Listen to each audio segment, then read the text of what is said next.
the latest military news update. This is AFP Community News, hosted by Rofh Suzon every 12 noon, Mondays to Fridays. Only here on DWDD Armed Forces Radio. One AFP for a stronger Philippines.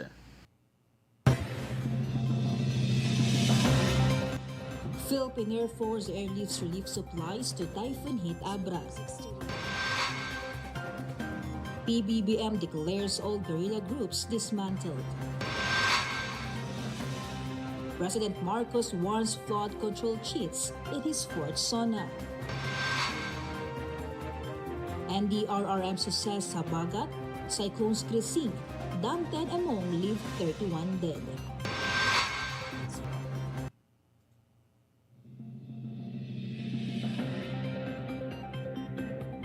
Hello to everyone, especially to our troops at Camp Emilio Ginaldo in Quezon City. Today is Tuesday, July 29, and this is AFP Community News, your source for the updates on the armed forces and other developments across the country. I am Rofh Suzon-Abay, here to bring you today's stories. DWDD Armed Forces News. For the brief overview of our news, the Philippine Air Force, in coordination with the National Disaster Risk Reduction and Management Council, conducted humanitarian assistance and disaster relief operations in typhoon-affected areas of Abra. A Black Hawk helicopter from the 205th Tactical Helicopter Wing transported the 515 boxes of family food packs and 95 sacks of relief goods. The supplies provided by the Department of Social Welfare Development and Abra Provincial Disaster Risk Reduction and Management Office were airlifted from Lagangilang to Barangay Dawangan in Bolinay. This effort highlights the MAF's swift response and the importance of interagency cooperation during emergencies.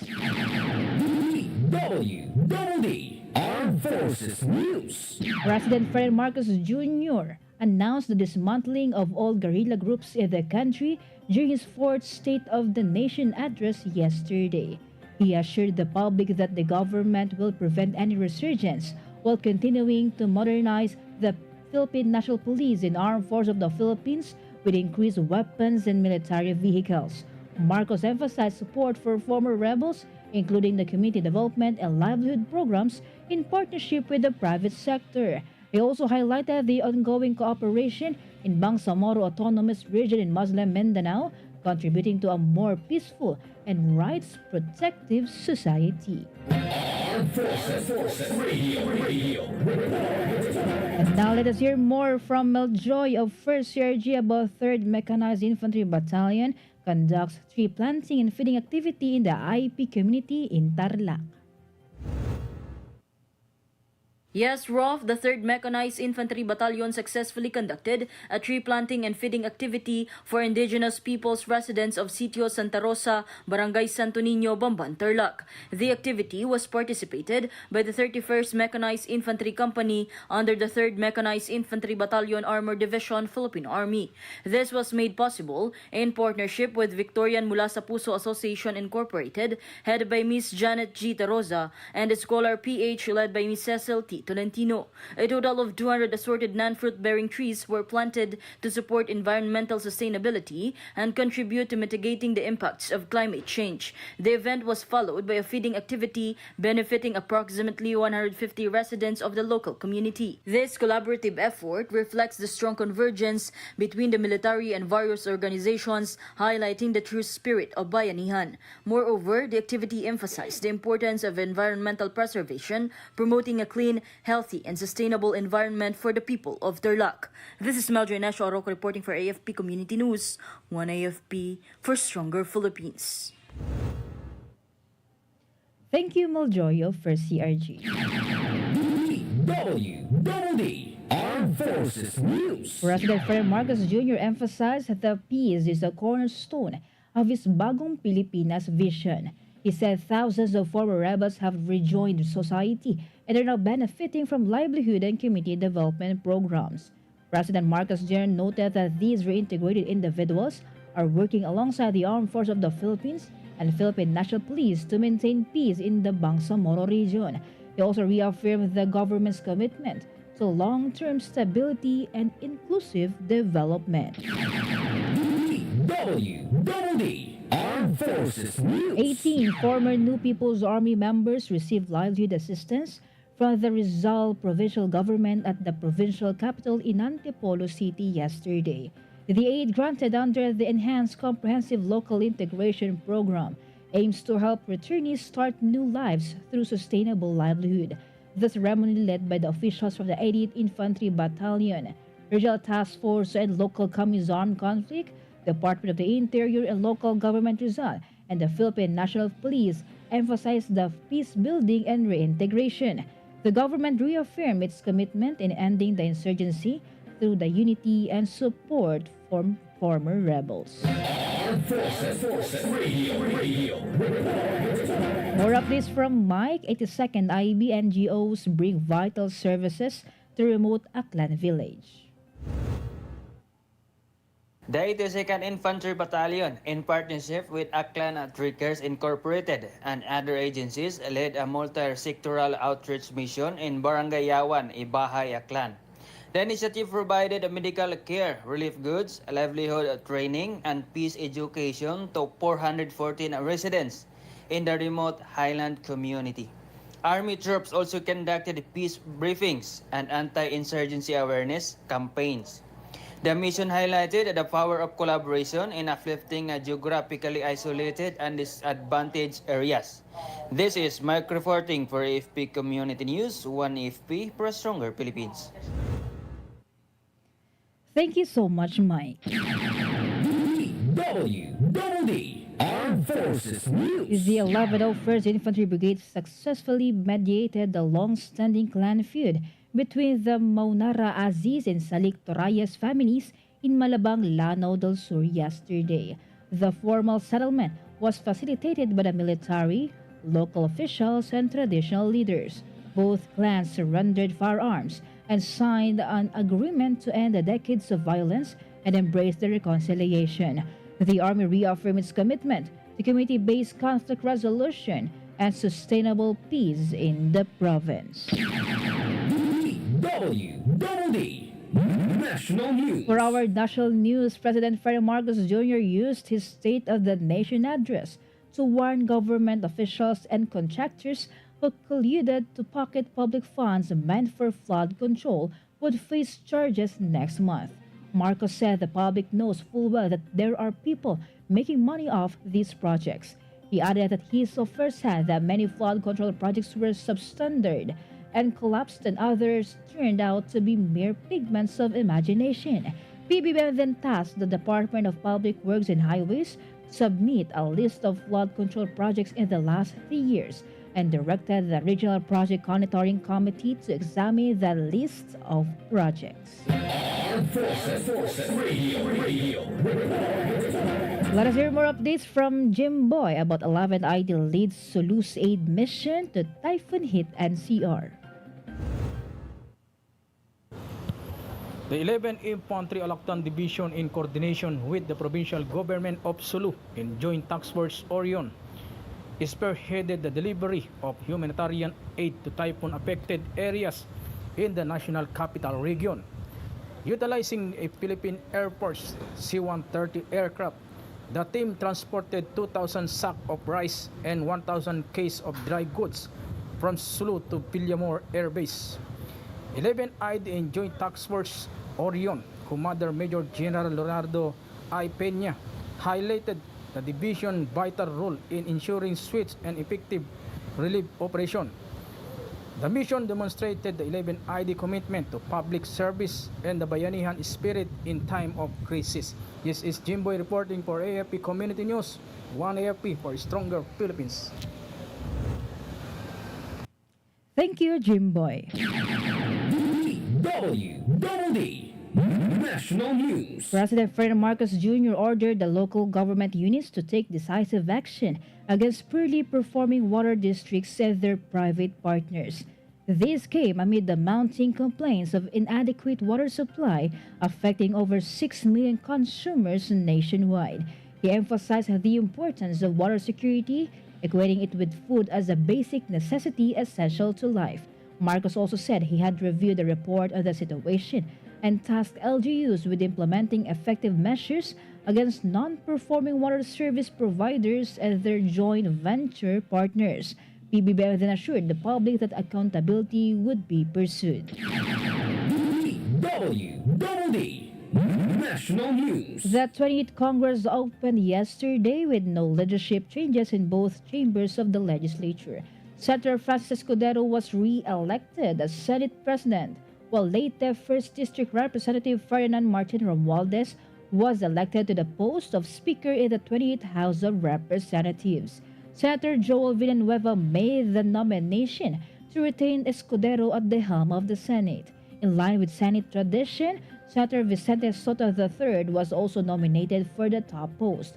As a nominee with the second highest number of votes, Soto assumes the role of minority leader. Armed Forces Radio. From NOCOM, here's some information from Joanne about ROTC cadets and reservists volunteer in coastal cleanup and relief operations in northern Luzon.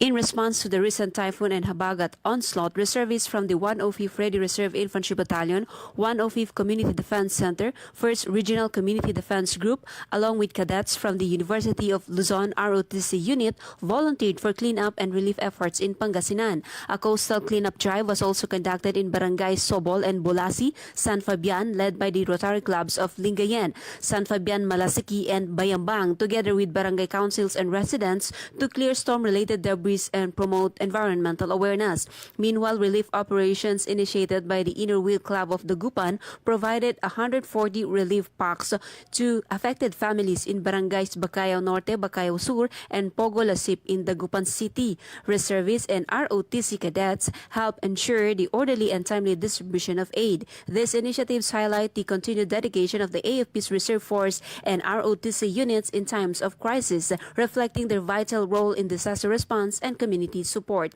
This is John Sagauk reporting for AFP Community News, one AFP for stronger Philippines. Thank you, Joanne from NOLCOM. DWDD National News.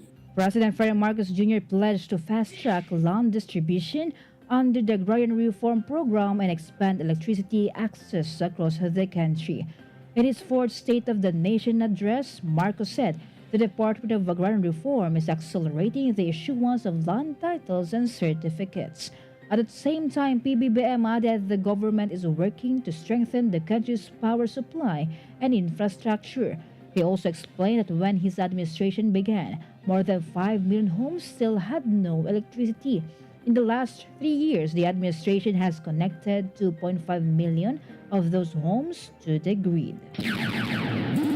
DWDD National News. President Ferdinand Marcos Jr. promised more jobs, support for small businesses, and stronger agricultural programs in his fourth State of the Nation address.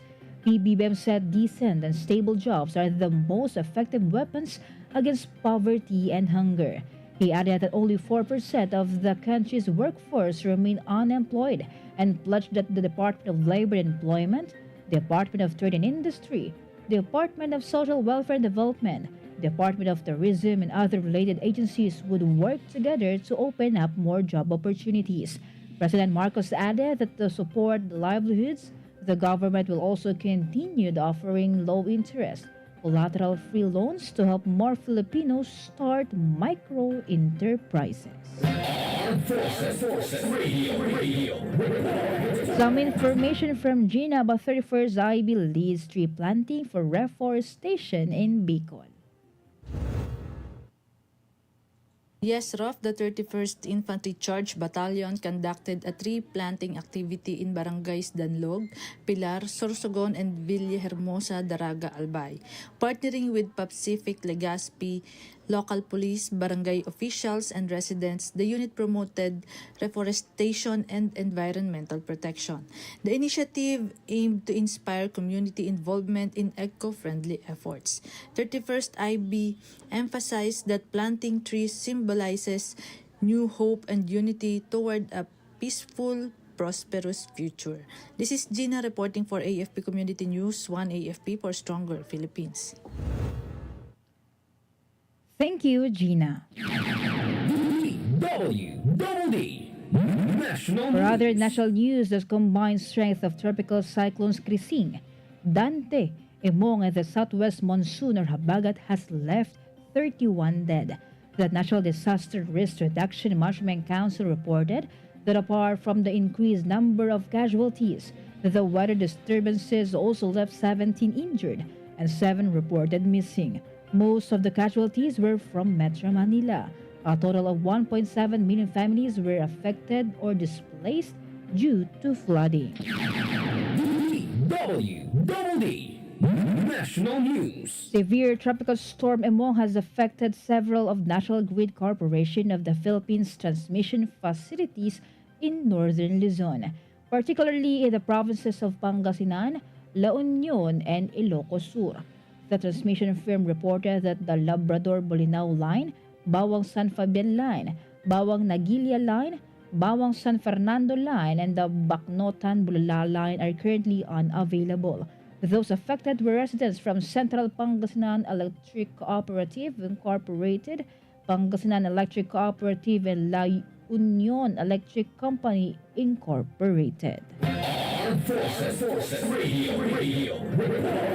And from our report on the ground, let us hear the report of Leonor about 6 FAV launches, artillery, and forward observer training for 2025. The 6th Field Artillery Battalion launched its Field Artillery Gunnery Proficiency Training Classes 7 and 19-2025 and Forward Observer Certification Training Class 1-2025 to enhance artillery precision and battlefield coordination. The dual training combines classroom instruction with field exercises to strengthen soldiers' combat readiness. These programs aims to develop skilled gunners and mission-ready forward observers essential for effective fire support. 6FAB reaffirmed its commitment to operational excellence and professional growth. This is Leonor Tanap reporting for FP Community News, 1FP for Stronger Philippines. Thank you, Leonor. DWDD National News. On the other hand, the Bureau of Immigration has deported more than 1,400 foreigners in the first half of the year. This is for violation of the Philippine Immigration Act of 1940. Immigration Commissioner Joel Anthony Viado disclosed yesterday that Chinese deportees totaled 957. Also deported were 231 Vietnamese, 41 South Koreans, 41 Malaysians, and 37 Burmese. They were ordered deported by the 3-man BI Board of Commissioners after finding them guilty of committing various immigration offenses such as overstaying, working without permit, illegal entry, involvement in unauthorized online gaming operations, economic crimes, investment scams, and cybercrime activities. DWDD National News. Executive Secretary Lucas Bersamin confirmed the appointment of Special Prosecutor Mariflor Punzalan Castillo as officer in charge of the Office of the Ombudsman. Appointed by President Ferdinand Marcos Jr. as presiding justice of the Court of Appeals, Castillo will oversee the affairs of the anti-graft court until the President names a permanent ombudsman to replace Samuel Martires. Martires ended his 7-year term last July 27.